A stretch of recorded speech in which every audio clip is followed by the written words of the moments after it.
Today's webinar, which we have called Insurance Preparedness in a Disaster Recovery Space.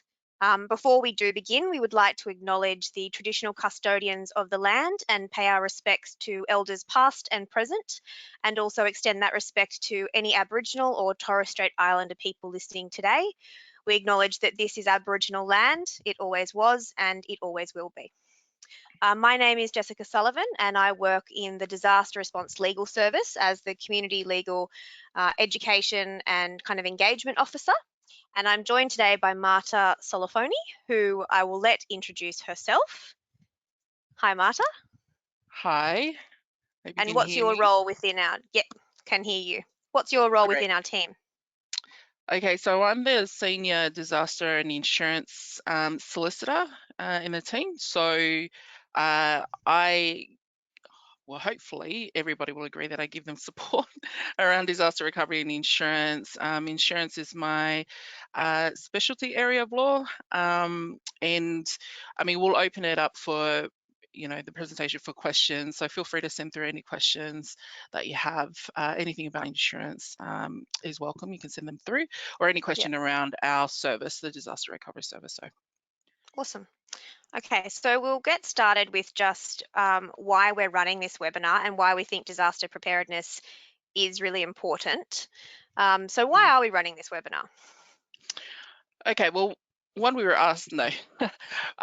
We were requested to run a webinar, and I think it's a good time to be running this sort of webinar because disaster season is here.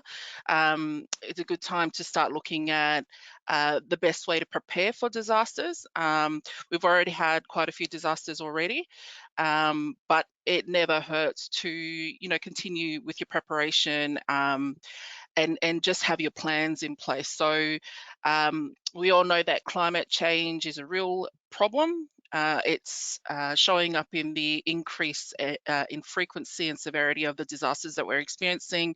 Starting from the bushfires in 2019, 2020, we haven't really quite recovered from those bushfires. So what we want to do in this session, all of you people are playing crucial roles out there, both before and after a disaster, but in those roles we want to help you to best assist those people that you're out there to help. We're all in the same boat, that we want to be there to help those people who've been impacted by disasters.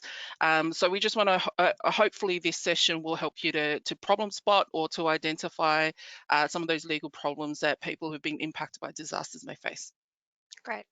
And so why are we talking insurance in particular? Why is that our focus?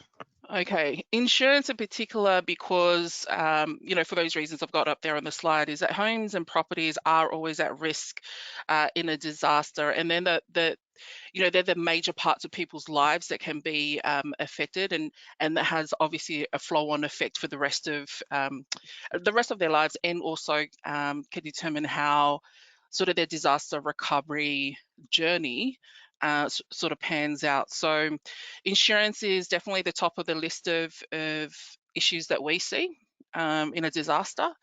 And there are some things that hopefully in your preparedness phase, if you can spot them and deal with them, then it could help you with your disaster recovery.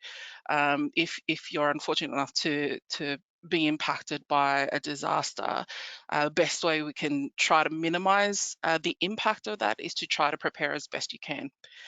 Just to point out that note there that as lawyers, we can give legal advice about insurance, about what's included in policy and how that might affect a person, any issues around their claims, that sort of thing. But we don't give financial advice, and financial advice is where you pick out the best policy for you. So I can point out the things to look for, but I can't actually tell you which one to go and get. So any questions can come through, but please don't ask about which insurer is the best insurer to go with. But hopefully this will give you some information to work with through this presentation. Great. And just a quick kind of overview of our service and why we're talking to you today. So the disaster response legal service, I'll let Marta talk a bit more to it, but we have four little kind of outreach ways. So we have our website with all of our up-to-date information and resources and links. So either you or your clients can go to the website and have a look for more information. We do outreach and community education, obviously, much like this webinar, but also attending community meetings and things like that. We offer legal advice and assistance, quite obviously, and especially when there are recovery centres called. And also we have a helpline, which is run by or manned by Law Access New South Wales, but then comes through to our team. So that again is a number that either you or your clients can call. The thing that we wanted to particularly draw attention to in this webinar, though, is that email address, that if you do have clients or particular questions, I guess, or more specific questions than we can answer now, is to email that disaster.response@legalaid.newsouthwales.gov.au email address, and we'll get back to you directly from there. Yeah, if I could just add, that Mm, email address is specifically for you community workers out there to contact us directly. It's not a public email address that we're giving out to the public. But even if you want to just ask us questions, whether it's a matter, if you're helping a client and you want to know if it's a matter that you can send through to us, you could definitely shoot through an email and we'll discuss that with you. yeah, great. And just a quick list of all of the ways that we can help. Marta, do you want to run us through this? Sure. Okay, so these are the sort of the areas that we frequently give advice about. The sort of problems that people face in a disaster is quite broad. The first three issues on that list there are probably I think in order, the issues that we see most. And depending on the type of disaster, we might see other things more. For example, in the floods, we saw a lot more tenancy issues. But these are the main areas of law. But as you can see, the insurance claims and disputes is at the top of the list because it is the one area of law that we see the most in a disaster. But you can see there, that's not a comprehensive or an exhaustive list of everything we can do, we can help with, but these are the main areas. So if you are seeing anybody with any of these issues, or something, even if it's not on this list in particular, but you think it might be a legal problem or they might need to speak to somebody, feel free to get in contact with us. But just Yeah, to give you an idea, this is what we can great. help with. And always a reminder as well, a lot of people, even I've spoken to a lot of workers and stakeholders in this space recently, and I've said, exactly what you're describing that happened to your mum or happened to your neighbour is something you can call us for. And I often hear, oh no, we've got it sorted, we've got it figured out. But, we're not just a service for the really down and out clients that people often think, legal aid Mm. assists. We're here to help anyone who has been impacted by a disaster. So that's always a really important point to remember, and also to let your clients know. Absolutely. Just get in contact with us. In disasters, we know it can impact everyone. It doesn't discriminate really, disasters. So we really want to, if anybody's been impacted by any sort of disaster, to get in contact with us. We do work with the legal assistance sector. We partner with them, so we can connect you with other services if it isn't something that we wouldn't necessarily sort of be able to run.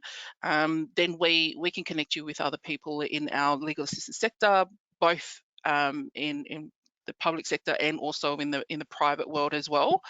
There are often lots of people who are volunteering to assist in the disaster space. So please, if you even if you just have an inkling of maybe a problem, there could be an issue, please get in contact with us. Even with insurance, lots of people will say, oh, my insurer, I've been in contact with my insurer, everything's okay, or I've been paid by my insurer, no problems. You may still want to get in contact with us because we can have a look and see, for example, if the payout that you've received, whether that covers all the benefits that you're entitled to, or there's maybe some other issue that we can see once we speak to you about your matter. Which You've leads us led to us this very very nicely. yes. So insurance is not always an obvious issue for clients. I always experience that people always think that, I've spoken to my insurer, I'll just wait. But sometimes that could take some time, there's lots of delays. There can be lots of delays. There can be things that we can help you with to assist that process to make it a little bit quicker, so that you can, really get into your to the recovery phase a lot quicker. We're still helping people from the bushfires from 2019, 2020, because there are just some issues that come up, and we want to help people get through that as soon as possible. We want to make sure that people get all the benefits that they're entitled to under their policy. And so anytime, in my mind, anytime you speak to someone who has insurance, whether they know what they're covered for or not, you might want to think about whether they should be getting in contact with us for some legal advice, or getting some legal advice about their issue. There are just some things that you might not think about, particularly if you've been in a disaster. There's lots of things that you don't really think about. So let us do that thinking for you. Get in contact with us, or your local legal service, so that you can go through and make sure everything's checked out. Yeah, great. I've had a question through already, Marta, just before we kind of go into what, talking about insurance, is Great. can we help small businesses as well? So small businesses is not normally something that Legal Aid will run, but we can certainly speak with any small business that is experiencing or have been impacted by a disaster. We will generally connect them to other pro bono services if they are available, just depending on their matter. But we can certainly talk them through at least the initial stages, for example, of their insurance, about making a claim, that sort of thing. All of those processes are pretty much the same as for an individual. But if they do need ongoing assistance, then we will look to our partners to work out if there are other services that could be available to them. Awesome. So yes, you can send them through our way. Great. Okay, so let's get started with, people may know some of this stuff, and we're not going to spend too long on some of the more basic information, but it's good to set the scene. So we'll just start with, what is an insurance contract and what's in it? Okay, so that's really what it is. It's a contract between you and the insurer. So you've got a relationship with your insurer, a contractual relationship with your insurer. You pay premiums. They agree to cover you for a list of things if they happen, and they will cover it for a certain period of time. These are the most common insurance policies, and these are what we call general insurance products, which basically means that they renew. They're a 12-month product, 12-month contract. So every 12 months it gets renewed. But basically what you agree to is what's set out in your policies. You pay the premium, they'll tell you what the premium is, and then they'll give you all the information about what they agree to cover you for. And we'll talk about that in the next slide. Yep. But those are the main ones. We're generally dealing with home insurance is the focus for today, but motor vehicle insurance and the other ones on that list, you'll be able to see that in the handout. Those are other common insurance policies that we see in a disaster. So your important insurance documents, your certificate of insurance, so that sets out, your period of cover, the value of your policy, and any specific details of your cover. That'll all be in your certificate of insurance. So that's proof that you've got insurance, or you've entered into a contract with your insurer. And then the other exciting piece of document in insurance world is the product disclosure statement. So that's often a booklet. Your product disclosure statement sets out the detailed terms and conditions of what you're covered for in your contract with your insurer. So those two documents are probably the most important documents in your contract with your insurer. So it's always helpful to have them handy. So we'll go into the key.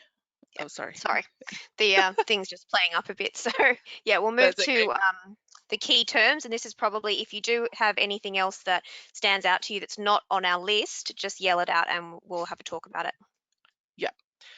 So these are just some of the sort of key terms or common insurance contract terms that we will see.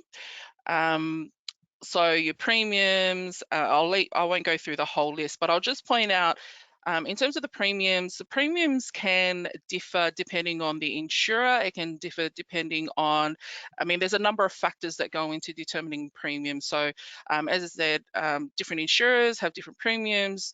Things like your location, your insurance history, all of those things can determine what your premiums might be, including like what the value of your policy is, your sum insured, and we'll talk about that in a second. But your premium, sometimes you can negotiate things with your insurer, like you can pay a higher premium throughout the year, so you can pay a lesser excess if you go to make a claim, or you pay a smaller premium and pay a larger excess when you go to make a claim. And I know excess is there on that list, and excess is really just your contribution towards the cost of your insurance claim. So everybody who has insurance will have to pay an excess. There are some exclusions where you don't have to pay an excess, but that's usually to do with motor vehicle accidents. But otherwise, you will generally have an excess to pay. Your insured events are obviously the list of things that you're covered for. For example, in disasters, we're talking about floods, storm, fire, bushfire. They're examples of insured events. Your sum insured is an important feature that sets out the value of your policy, which is basically the maximum amount that you're covered for in the case that you have to make a claim, particularly if there is a total loss of a property. Total loss is on that list. If a total loss, we see that a lot in disasters, complete loss of a property, that might trigger the full sum insured amount to be paid out. Your benefits will be set out in your product disclosure statement as well, which is what, there's all sorts of different sort of details of what you're covered for different things, different items maybe in the house. That's all set out in your policy as well. Would I'll benefits just, include yeah. things like temporary accommodation as well? Yep. So you will have your standard benefits in your policy, and then there's usually a list of additional benefits, is what we call additional benefits. And temporary accommodation can often come under additional benefits. Additional benefits is because sometimes they're optional benefits that you can add or remove from your policy, and that also impacts on premiums and value of policy, that sort of thing. But yes, temporary accommodation, and I think we talk about that later in the presentation. But yes, there are your standard benefits, and then there could be additional benefits, and they can differ from insurer to insurer. So they're also important features to look for.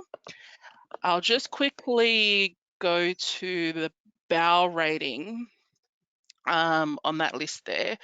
BAL rating, the policies don't necessarily say BAL rating. BAL rating is your bushfire attack level. That essentially talks about the sort of risk.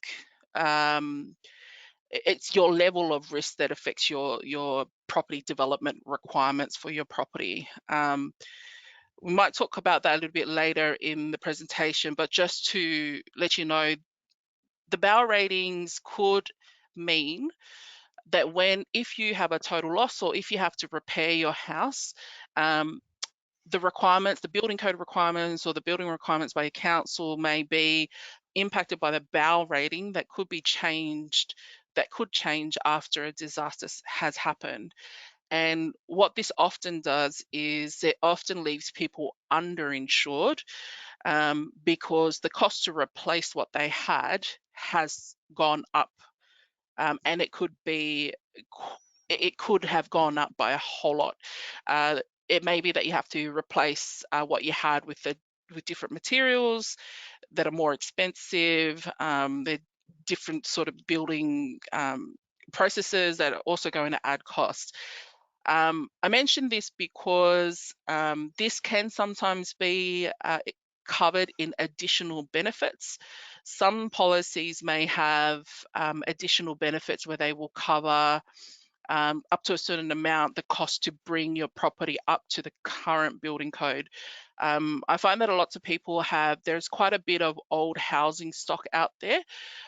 These are houses that might have been built to the code at the time it was built, several years ago, but because of the change in BAL, the Bauer rating and other, building codes changing over time, when they go to rebuild it now, it doesn't quite meet what they had, didn't quite meet the current standards. So there may be additional costs to bring it up to current code, including DA fees, local council fees, all sorts of other fees. So sometimes some policies will cover those costs under the additional benefits. So you might want to have a look for that as well. But it's also a good reminder, I guess, for people to keep this in mind when you are determining what your sum insured might be. Just to point out that the value of a house does not necessarily equal the replacement value of a house. So just some things that you want to think about when you're taking out insurance or reviewing your insurance policy. Yep. I had a question through which I totally agree, and I was thinking at the time, why do they charge an excess? If you're paying for it, what is an excess? How dare they? You know? I mean, that is really just a term of your contract, is that you're required to contribute to the cost. I mean, it doesn't sound fair, but if you think about, these are 12-month contracts. What you could potentially get out of the policy is a lot more than what you would be putting in. I say that might sound a little controversial. I know there are a lot of people who might be paying their insurance for many, many years and never have to make a claim. But unfortunately, that is the term of your contract, that you pay in excess. That's your contribution towards the cost. Having said that, if somebody is in a position that they can't afford their excess, then they just need to speak to their insurer about an arrangement to pay the excess. So that could be that they take out the excess out of the payout at the end, or you can pay the excess in installments, so that they can start the claims process. Okay. So you can definitely speak to your insurer about it. But unfortunately, I can't really do anything about that. Unfortunately, that is a feature of your policy, and you will be required to pay that unless you meet or come to an agreement with your insurer about not having to pay it. Sure. Follow on from that, does it attempt to reduce multiple claims or claiming small amounts? I mean, that could be, definitely excess plays, it is a factor to consider if you're making lots of small amounts. The certain policies, if the amount that you're claiming is less than the excess, then obviously you can't make a claim. There's no point in making a claim. So yes, that is part of it. Uh, but yeah, I mean, there is some things that you could talk to the insurer about around the excess, and you have some control in terms of negotiating the excess at the start of your policy, and you can negotiate with them when you go to make a claim, but unfortunately that is always going to be a feature of your policy. Okay. Had another question as well about, could you please just advise a little bit about the GST component of rebuilding and replacement of items? Most policies do not cover GST, and it does add up. I'm not going to really be able to speak too much about it. There are other regulations that insurers have to actually comply with within your state to be able to offer insurance. And some of those issues do play into things like GST that they can charge and whether they can cover it or not. And it also plays into things like there are certain levy costs that you would be covering in your premiums and that sort of thing. I don't think we have time to really go through all those details, but yeah, there are certain other regulations that insurers actually have to comply with, and unfortunately, that's just another part of your contract, is that they will either cover something or they won't, and they will set that out in your insurance.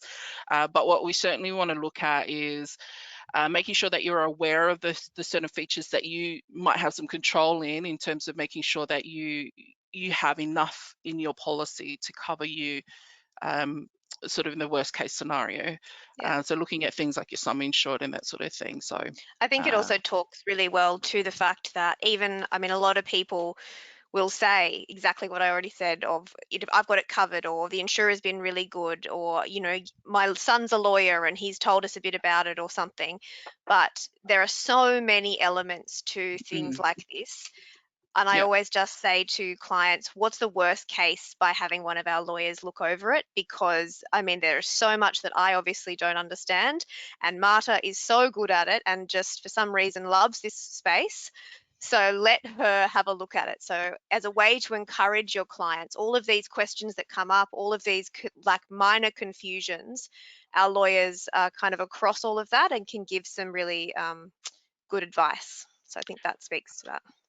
I mean, that's the good thing about preparedness is that you can, this is the time to review things like your insurance policy and ask those questions that you might have always had but never, had any time to really ask. Um, your Don't forget also that your insurer has a responsibility to explain all the details of your policy to you as well. So you should definitely also consider, if you are speaking to your insurer, then ask them these questions. Ask them, why is this part of my policy like this? Is there any room to move or negotiate with certain parts of it? You definitely should be asking your insurer, but also, as Jess has said, um, yes, this is an area of law that I enjoy talking to people about. So you're welcome to call through or send through an email. No problems. Awesome. So the only thing on that list that we didn't cover is embargo periods, but we're going to move to a slide now that talks Hmm. about embargo periods.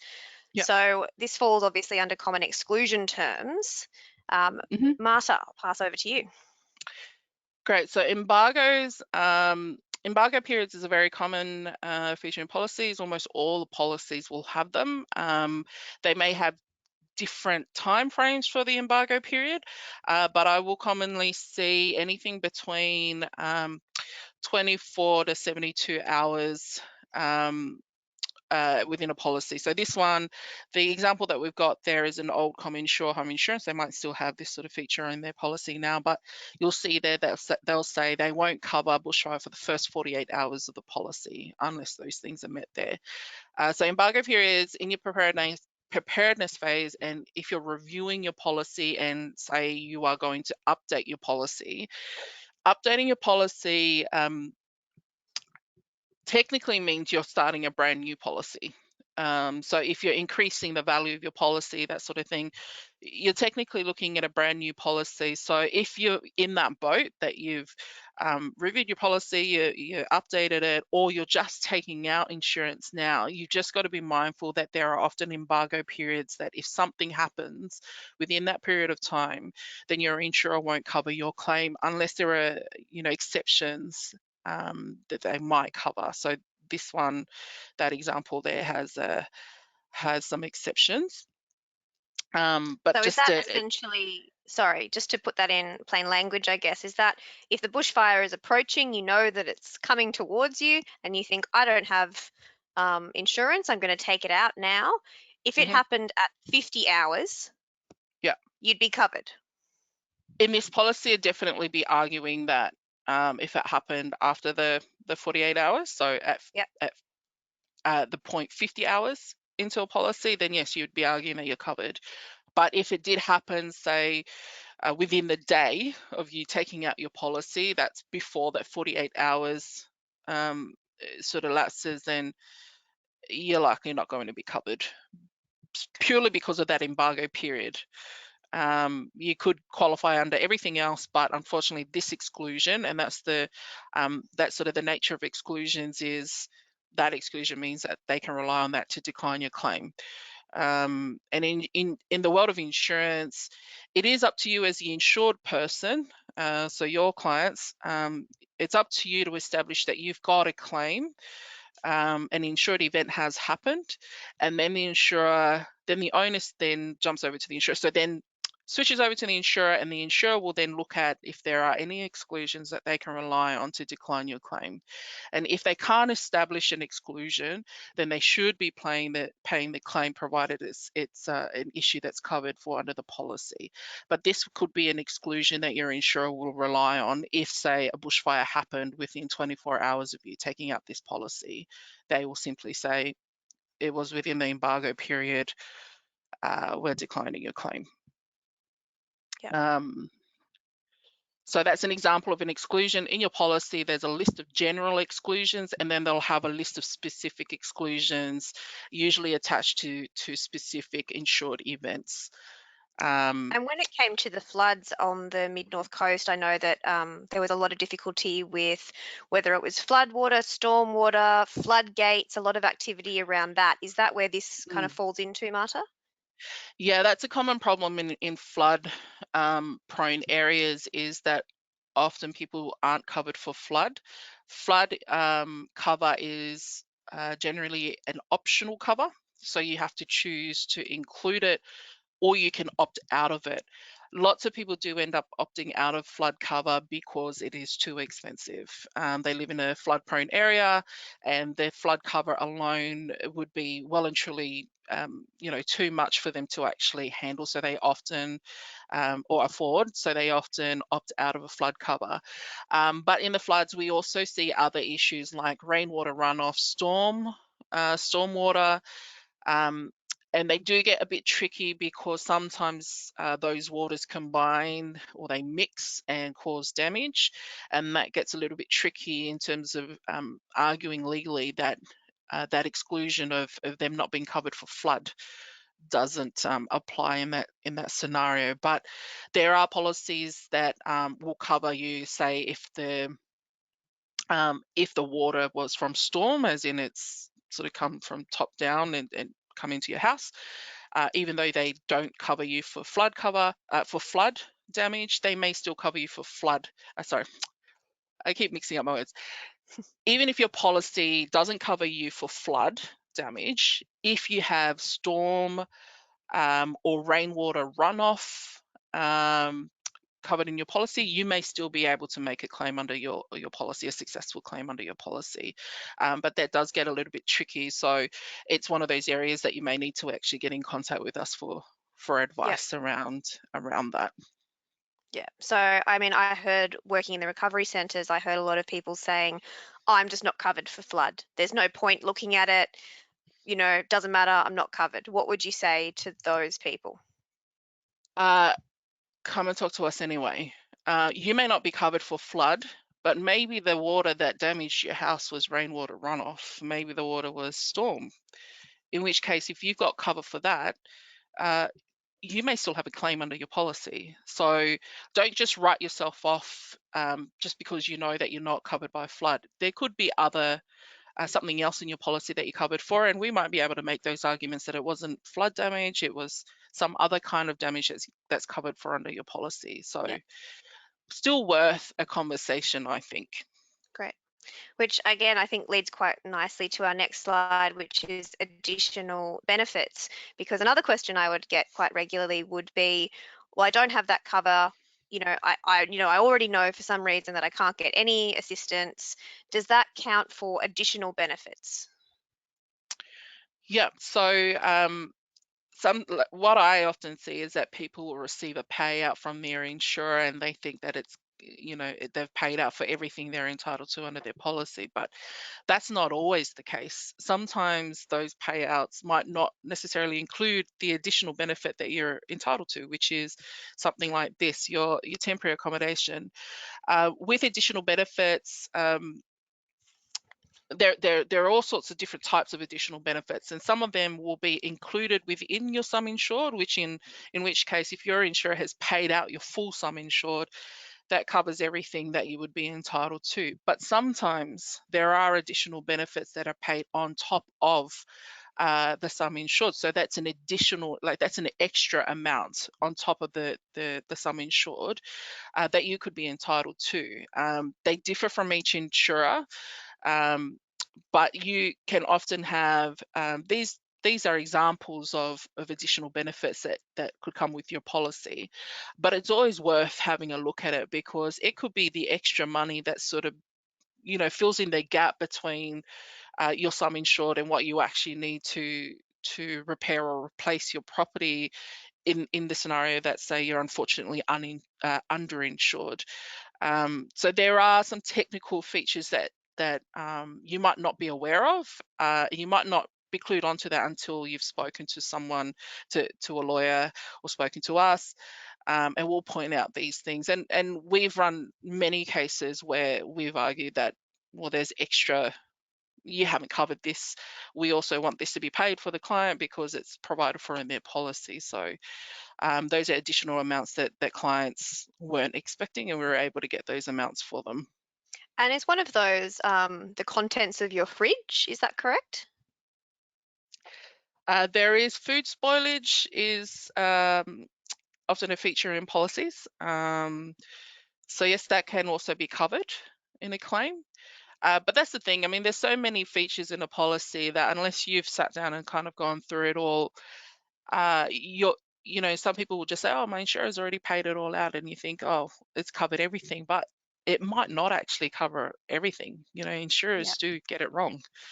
But yes, food spoilage is also Yeah, that was just often one a that I'd feature never again. heard of until recently, and I thought, what a great additional, couple of $100 Yeah, that you don't think it about. is. Yeah, they're often not a whole lot of money, but it can make a difference. I mean, having a full fridge that Yeah. could be quite a bit. Yeah. So we'll have a look, I think, more closely at one of those examples of temporary accommodation. hmm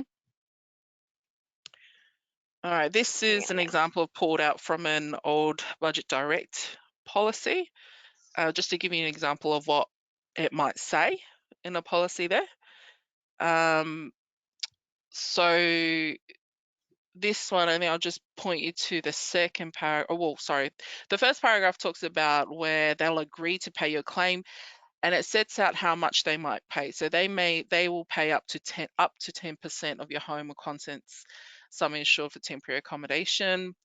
Sometimes they will have certain conditions that you need to meet for them to actually pay that out.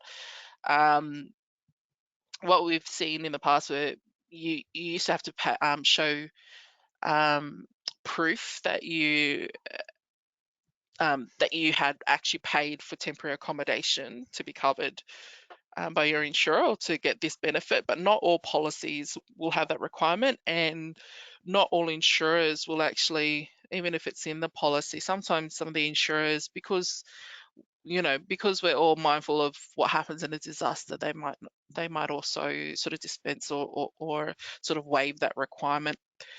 But this is just an example of what you might see. That amount, 10%, it could go up to 20%.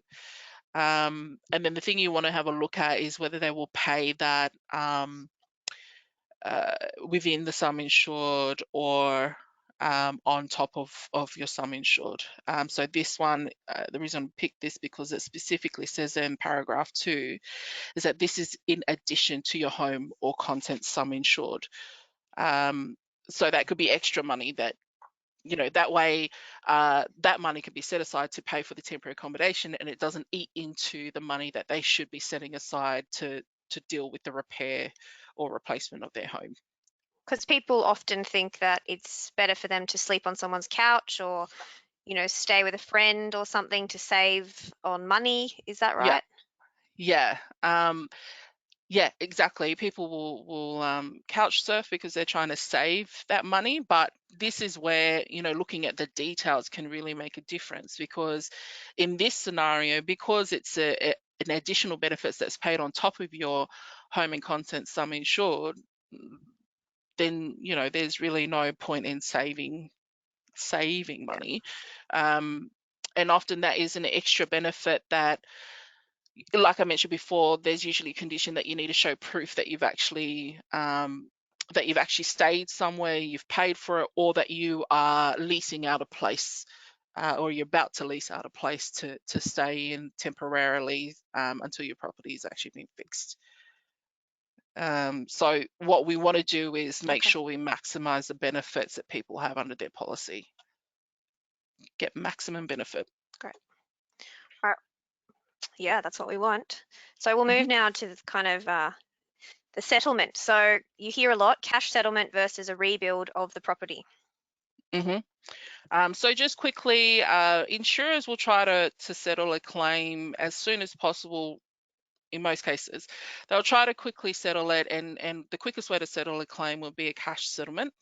But sometimes you have, in most policies, it's up to your insurer to decide whether they're going to cash settle or rebuild a property. These are the reasons we put in there where a cash settlement might be reasonable. But another option is to consider whether you want to ask the insurer to actually do a rebuild of the property, or agree with your insurer for them to do the rebuild of your property. And one of the reasons why you might want to do that is one, or some of the reasons. One is that insurers often have a lot more resources than you and I have to organise for builders and that sort of thing, particularly in the COVID period. Trying to set up builders yourself would have been a nightmare. Insurers often have access to those resources that we don't have access to.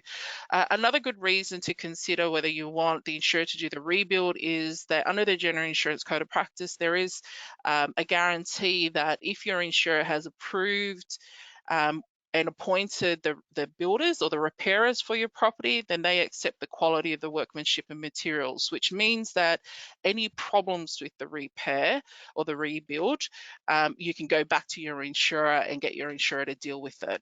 Obviously, if you take a cash settlement, you then take on that risk of dealing with those issues because you're the one that has to deal with the repairs yourself.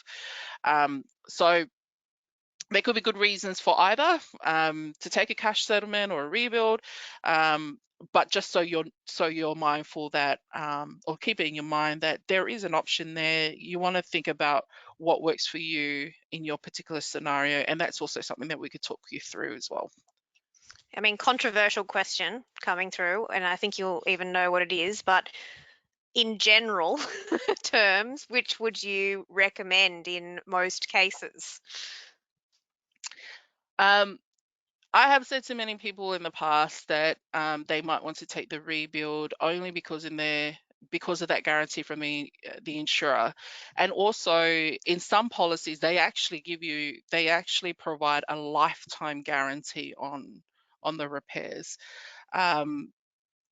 So I have recommended a rebuild because of those things. But, in some cases, people just want a cash settlement because they don't want to live there anymore. They want to move out of the area. They want to do all sorts of other things. But if you want to stay in the property, you may want to really consider a rebuild. Yeah, for those guarantees. I can just understand why a cash settlement sounds really good at first. So. Yeah. I mean, it does sound good, but lots of the people that we see have never dealt with that amount of money in one go, and with that comes problems. Also, I've never managed a rebuild project, and I understand that is a very big task. So, there's all sorts of things that you don't quite think about when you take a cash settlement, that you then, the sort of flow-on stuff that you have to do from that. You really want to think about what works for you in your particular scenario. Yeah. Okay. So moving on now to the appeal side of things. Yeah. Yes. So there's a two-step process. So the first thing, even if you forget the rest of this, the one message that I want you to remember is the answer from your insurer is not necessarily the final answer about your claim. So that first decline that you get from your insurer, that's not the end of it. And lots of people will not take it any further because they think it is the end of it, or they think they can't make any difference. But this is why we have a team that we deal with this all the time, and we have made major difference to people. We've overturned decisions of insurers, we've increased payouts that they initially agreed to. So it's important to just remember that the first answer from your insurer is not the final answer that you should accept. So having said that, these are the steps that you want to take. If you get a decision from your insurer that you're not happy about or you're unclear about, then lodge a complaint. You lodge a complaint through their insurer's internal dispute resolution area, and they are to review the initial decision and any additional information that you provide them to reconsider their initial decision. Now, they could come back and either agree with the initial decision or they may overturn it. And I've seen plenty of matters where we've overturned it at the internal dispute resolution stage. So those are just some tips for the IDR complaint. It would be good if you can provide some evidence to support what you're saying and why you're saying you disagree with their decision. But essentially, you want to just raise that a point to something to point out there is a 30-day response period from the IDR. That's the turnaround time frame.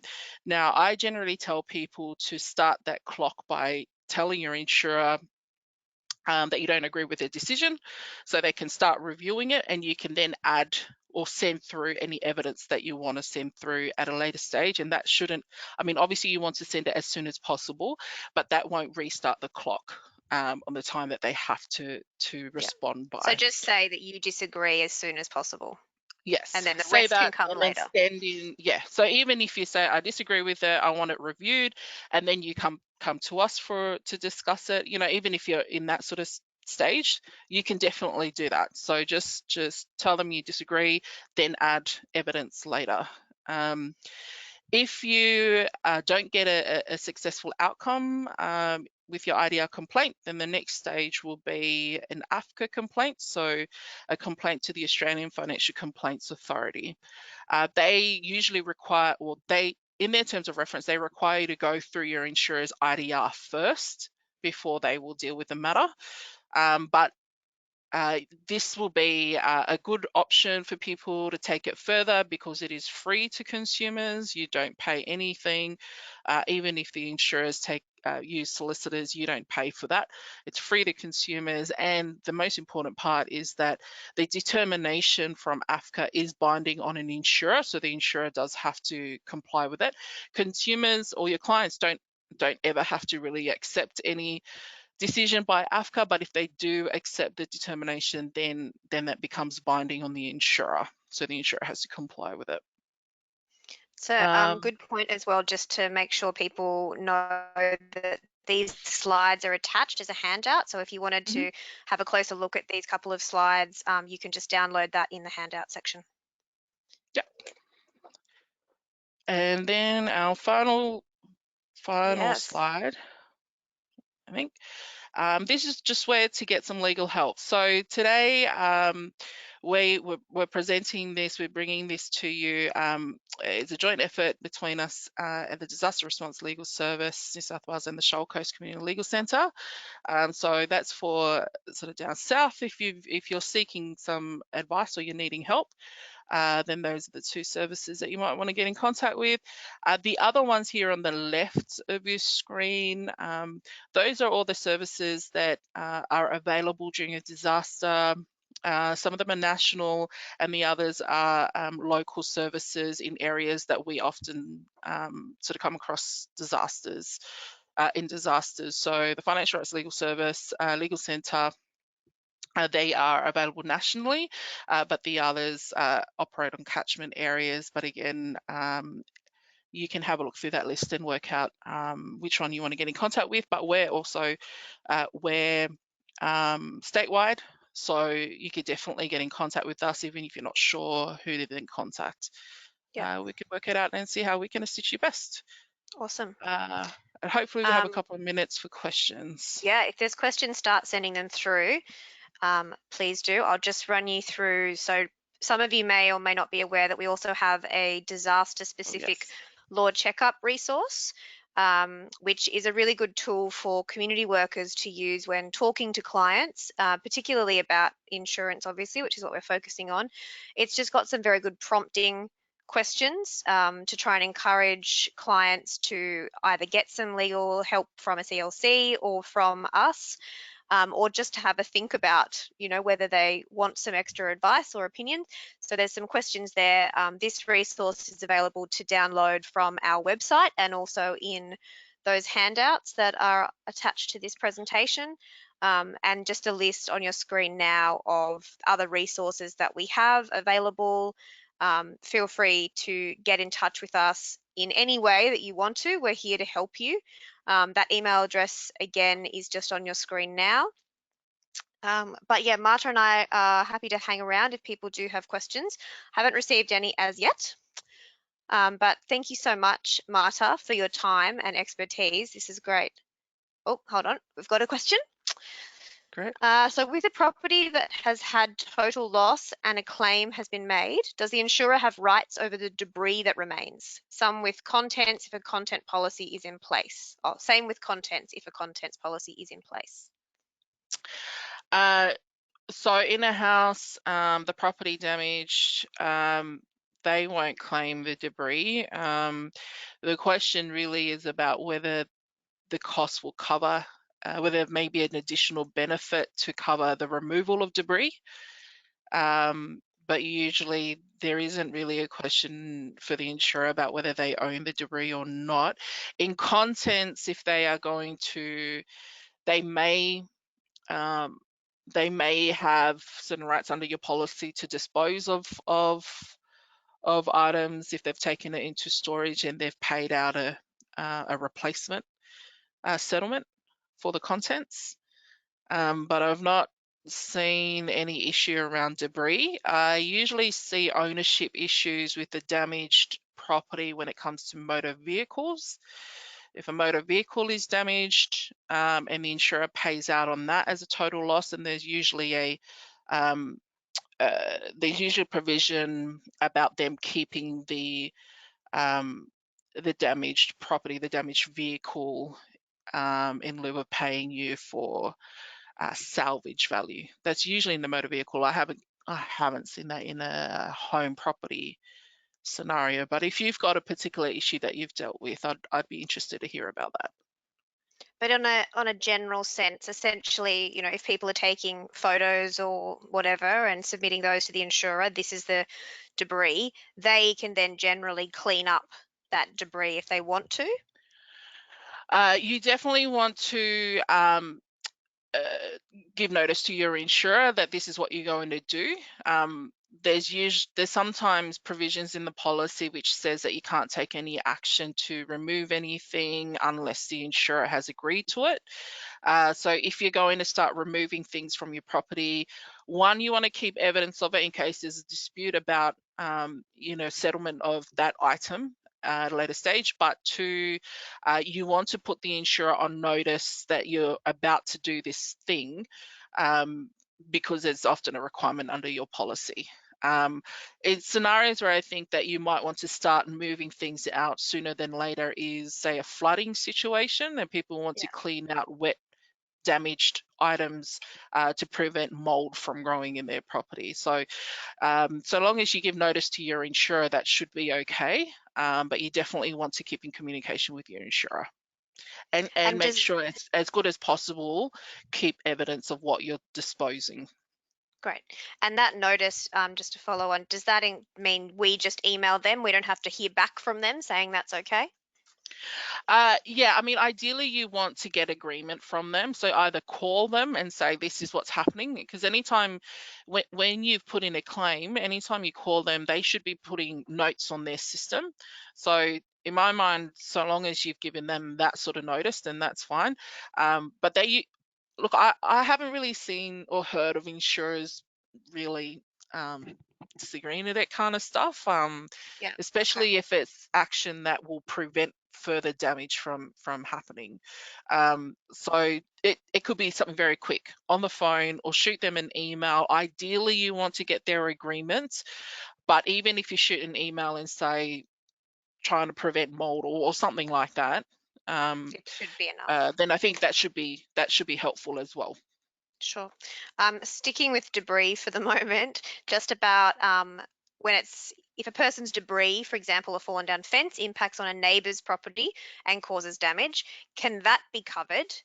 Also, can the owner be held liable? So this is not just insurance law we're talking about here. This has to come down to the Dividing Fences Act as well, that deals with responsibility when it comes to a shared fence. In your policy, fences are often covered in insurance policy. Sometimes with fencing, only a certain sort of amount of meters or length of fences, because some of those rural properties have lots of fencing. In terms of your liability, if your fence fell down and damaged the neighbor's house or property, your policy should cover it. There is often a section in your policy about legal responsibility that your insurer can cover you for if you are legally responsible for that sort of damage, and provided there's no other exclusion under your policy that they can rely on, then they should also cover you for that. So if at law you're legally responsible for that damage, then there's that legal responsibility cover under your policy that your insurer, that's the part that often covers you for that sort of thing. But again, it will depend on making sure that there's nothing else in your policy that it can rely on to decline your claim. So yes, cover can be available for that. Okay. We're getting questions hard and fast now. Next All right, question. How does it work if the second disputed assessment is lower than the first? How does the owner deal with this type of situation? So if some, I don't know if they mean like if the insurer does the two assessments. If it's common for insurers to do more than one assessment. They will sometimes do 2 or 3. They will try to do more than that, but if they do more than that, I would be asking the relevance of them doing that, or the excessiveness of them having to do that many assessments. That's one thing. If insurers do more than one assessment, they will usually, what I've seen is that they will usually sort of pick a midpoint of that amount to offer as a settlement for the claim. Clients, what they need to look at doing is, it would be most helpful if they could get their own builder's report to look at those assessments and go line by line and work out whether what they actually need to do to repair the property can be done within that amount. Some insurers, if they are offering a cash settlement, they will give you the details, sort of the scope of works. You can ask for a scope of works, which sets out line by line sort of what that quote or assessment sort of makes up. And that's what you really want to see, because the scope of works, you can then have a look at whether it covers actually everything that's damaged in the property. And if there's things that are glaringly obvious that they haven't covered in there, then you need to go back to them and say, okay, this is the amount that you're given, but you haven't included my bathroom. My bathroom's damaged and I can't see it on that scope of works. Or your builder's report will set out a more detailed scope of works that actually includes the bathroom that needs to be fixed, and that amount might be different. But you can definitely raise those issues with your insurer, and you definitely should ask them for a scope of works and have a look through the scope of works to make sure that what they're offering you actually covers all of the damaged, repair for everything that's been damaged. And if you're still not sure, then get your own builder to do their own assessment and give a scope of works, a detailed scope of works that actually covers everything that you need to have repaired, and raise that dispute with your insurer. Yeah, okay. Next question. If an insurer agrees to pay for some of the damage but not the rest of it, can the client accept the money but continue to dispute the denial of the other part of the cover? That Does is that make sense? possible. Yeah, that is possible. Again, just depends on what the offer is based on. So it is possible to accept their decision about the items that they're agreeing to settle. If you're happy with that, then you can communicate that to your insurer that you accept that part, but you are still disputing the part that they've denied, that they've declined. You can definitely do that. Right, okay. And again, like as always, if these are specific questions, feel free to email through to disaster.response at Legal Aid, and we can have a look at your case or your client's case and get back to you with some more specific information. I've got one final question here, which again is about flooding and fences. So again, that's why I'm saying if this is a particular issue, I mean, please send us an email. We'd love to help. But Yeah. so say you're not insured at all and your fence is swept downstream in a flood, are you then liable for damage downstream? That definitely is not an insurance question. That has to do with liability, and that depends on a number of scenarios, and it's got to do with uh, negligence, really. But again, that really depends on the circumstances of the situation. Just generally, it's about foreseeability of that risk, whether there was any action that you could have taken. But look, I think I would need to really get some more details about this to really give some specific Yeah. advice about it. But yeah, I mean, there it's a good could be question, good food for thought it, for a lot of yeah, things, but yeah, yes, there could be a question of liability. So if you've got a client that's dealing with this, please send them through so we can have a chat great. to them.